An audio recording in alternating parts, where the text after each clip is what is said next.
Et nous commençons cette année par un sujet qui préoccupe les exploitants laitiers, la fin des quotas. Pour en parler à mes côtés, Marie-Thérèse Bonneau, présidente de la section lait à la FDSEA. Bonjour Marie-Thérèse, je vais vous poser la première question. Qu'est-ce que signifient les quotas pour les exploitants ? Bonjour à tous et mes meilleurs vœux pour l'année 2015.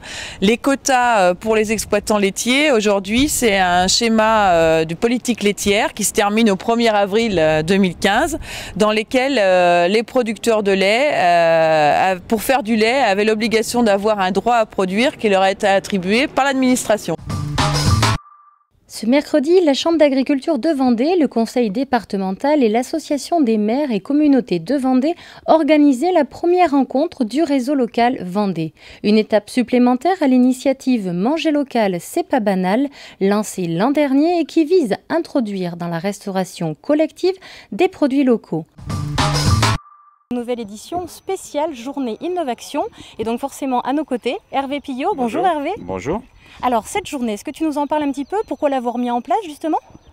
Alors pourquoi? C'est pour montrer directement à la ferme toutes les innovations qu'on va trouver, qu'on trouve déjà dans certaines fermes. D'abord chez les agriculteurs plus innovants. La ferme où on est à la Bredonnière, chez les frères du CEP, c'est le cas. Mais il y en a plein d'autres. On a voulu le faire dans une seule ferme pour tout regrouper de façon à créer une émulation, à créer des discussions entre... Départ pour l'opération paille 2015. Les premières livraisons des commandes groupées ont eu lieu cette semaine. Organisée par la FDSEA depuis plusieurs années, cette opération permet aux agriculteurs de répondre à leurs besoins en paillage à des prix compétitifs. Donc pourquoi cette démarche? Parce que je pense que c'est une bonne chose qui est proposée par la FDSEA. Et puis ça permet quand même d'avoir des prix plutôt intéressants en paille à arrivée cours de ferme. Nous, on est très insuffisant en paille, on en produit à peu près la moitié de notre consommation, c'est tout. Tout évolue aujourd'hui en termes de structure à côté de nous, dans les territoires, les cantons, les comités de communes, les régions, les intercommunalités. Il est nécessaire pour nous de voir avec qui on va parler demain par rapport à notre territoire, par rapport aux enjeux qu'on a en termes agricoles. Donc c'est pour ça qu'il fallait vraiment poser les bases. Bernard Levacher, 65 ans, ancien exploitant agricole installé aujourd'hui à Pornic en Loire-Atlantique, a été élu ce vendredi à la tête de la MSA 4485. L'enjeu de cette élection, c'était de mettre en place une équipe suite aux élections qui ont permis à la FDSEA 44 et à la FDSEA 85 d'avoir le maximum de sièges puisqu'on a gagné les 9 sièges du collège 1 et les 6 sièges du collège 3. C'est en qualité de président de la Chambre d'agriculture que Joël Limousin a présidé la session Chambre de lundi dernier. Déjà largement impliqué dans les dossiers, c'est dans la continuité qu'il a mené la séance. Cette première session, en tant que président de la Chambre d'agriculture, est axée sur des sujets importants liés bien entendu aux enjeux de l'eau et en particulier le schéma directeur d'aménagement et de gestion des eaux, le SDAGE, dont la Chambre d'agriculture, après une explication de Christian Aimé qui siège à l'agence de l'eau, eh bien nous avons émis un avis défavorable parce que les conditions ne sont pas réunies aujourd'hui pour donner une vraie ambition et surtout une reconnaissance de tout le travail fait par les agriculteurs. On rencontre les DTM et les députés et sénateurs pour leur indiquer toutes nos désarrois et en même temps nos inquiétudes par rapport à la nouvelle PAC avec un nombre inconsidérable d'interrogations. Aujourd'hui on est à la salle René Bazin sur la Garnache, on est à une réunion d'information sur la PAC parce qu'il y a beaucoup de changements dans cette année 2015 qui vont s'opérer sur nos exploitations en termes de DPU qui vont devenir des DPB, en termes d'octroi sur les terrains qui vont s'échanger ou se reprendre par des agriculteurs jeunes ou moins jeunes. Toutes les nouvelles réglementations aussi qui vont être mises en place avec cette nouvelle PAC. On est venu vraiment pour s'informer parce que c'est le flou aujourd'hui assez complet. On entend un peu tout et son contraire, donc on vient vraiment à la réunion pour avoir des informations concrètes.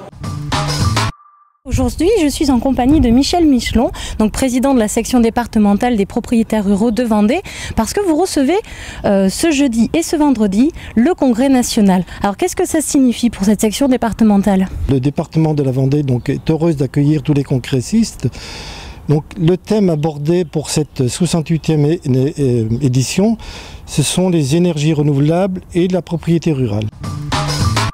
Dans le cadre du schéma régional de cohérence écologique, la FDSEA a mis en place des réunions pour systématiser les contestations de toutes les trames vertes et bleues. On est dans le cadre de redessiner le schéma régional SRCE sur les corridors écologiques. Donc c'est une carte régionale qui se décline ensuite sur des départements et des communes. Donc on est en train de, commune par commune, de redessiner les zones sur la partie agricole, zones sensibles, zones humides, toutes les zones à protéger et les zones à cultiver. Tous les ans, on a une population de 8 à 15 000 qui séjournent dans la baie de Bourgneuf et qui impactent les cultures sur les polders de Boin, Beauvoir et la Bardemont. C'est une parcelle qui est en culture bio, qui a été semée vers le 22 avril, qui a eu une très bonne levée, suivie du désherbage mécanique. Et on a commencé à apercevoir les premiers symptômes il y a une dizaine de jours, le jeudi. S'ensuit un week-end catastrophique où l'agriculteur se sent impuissant. La parcelle a été envahie par les noctuels et les plantes ont été englouties. La Vendée était bien présente lors de l'incontournable Salon de l'agriculture. L'occasion d'interpeller les élus sur l'importance de la filière agricole départementale en s'appuyant sur les états généraux et en rappelant les 85 bonnes raisons d'aimer l'agriculture vendéenne.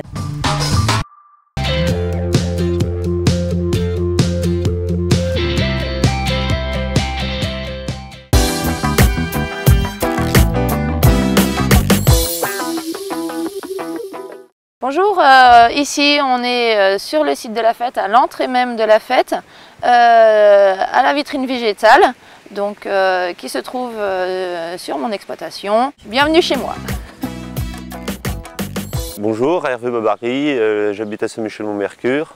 Je suis le responsable animation et labour. Moi c'est Fabrice, je suis agriculteur sur Saint-Michel-Mont-Mercure en vaches laitières et chèvres. Donc moi je m'occupe des chèvres dans l'exploitation. Et sur la fête, je suis responsable communication. Cédric Merlet, responsable restauration. Donc bienvenue sur la fête, on est ici au milieu de la vitrine végétale. Cette fête de l'agriculture, enfin voilà, c'est aussi une histoire d'hommes, une aventure d'hommes et de femmes. Tout à fait, donc c'est une équipe qui s'est recréée il y a une dizaine d'années et au fil du temps on a monté un petit peu dans les échelons, on a voulu organiser cette 31e fête de l'agriculture et aujourd'hui c'est une équipe de 40 personnes qui organise cette belle vitrine agricole si je peux dire et c'est tout un ensemble d'hommes et de femmes qui vont nous accompagner lors de ces 2 jours pour réussir cette belle fête. D'accord, et puis on le rappelle, le Boupère, ce sera la première fois que vous accueillez cette fête de l'agriculture. En tout cas, nous on sera là et on vous y attend nombreux.